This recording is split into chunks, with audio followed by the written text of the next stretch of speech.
All right, now, so we're going to talk about knees now. So knees are probably the most common injury we see in the snowboarding and skiing world, and ligament injuries are really big. So we want to try and do a good rehab when we get back on snow, and we want to follow that same process of warming up and then starting to integrate some jumping and hopping.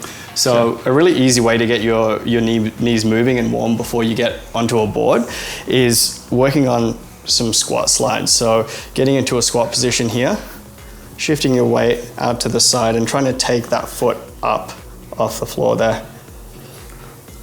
So, is that right? That looks good, yeah. And what you'll feel is, as you load one of the knee, you'll feel the pressure through your knee, and you should feel it in through your glute and feel your it in back the hamstring too. And the hamstring there, especially if you've got tight hamstrings, which a lot of snowboarders do. I feel it straight away. I feel it the most in the hamstring. Yeah. But I probably have super tight hamstrings. That's it. Well, I do too. Probably means I need to work on that. So once we've done a few of those, we're going to be loading through the knee a little bit better.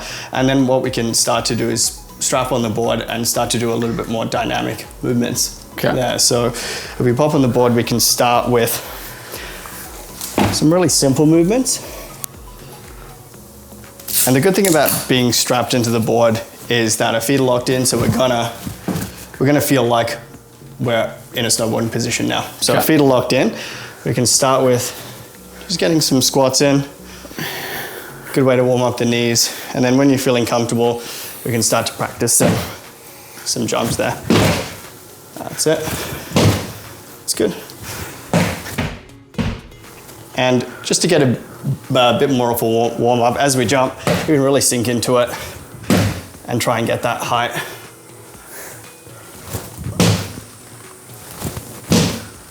That's good. Awesome. So when we've loaded evenly between both feet, we can also switch it to one foot primarily. So we can, when we jump this time, we can land tail heavy or nose heavy and just sort of switch in between those positions. And this is going to load one knee primarily. So it's a good way to build confidence, and you can feel that fatigue setting in after you've done a few of those repetitions. So how soon after a knee injury could people start doing this kind of stuff?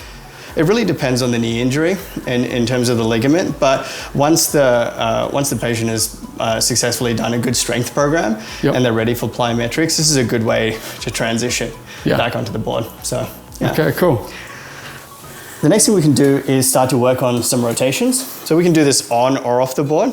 We can demonstrate off the board, but we can start with some 180s. So just practicing popping and rotating, and just catching yourself in that. Should I stay on the board? You can stay on the board, yeah.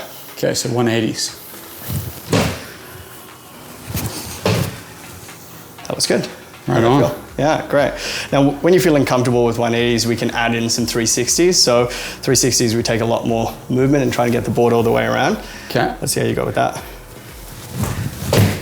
That's good. Awesome. Right on.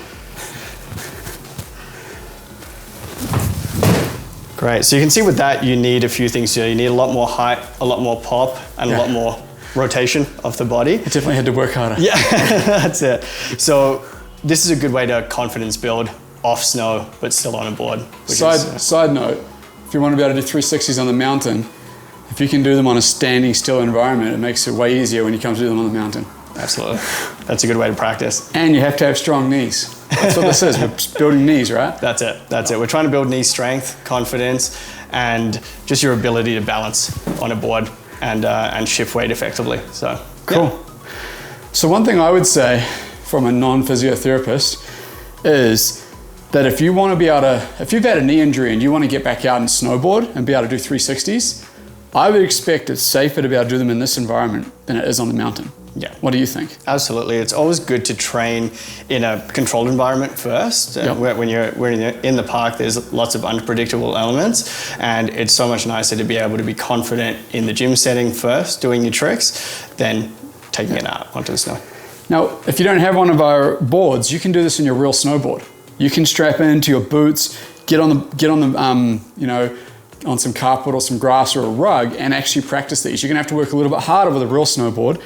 These smaller boards, these training boards, make it easier to rehab. I'd say they make it easier to train, that's for sure, but they definitely make it easier to rehab. Yeah, definitely. I agree with that. Sweet. Okay, awesome. Thank you. No worries.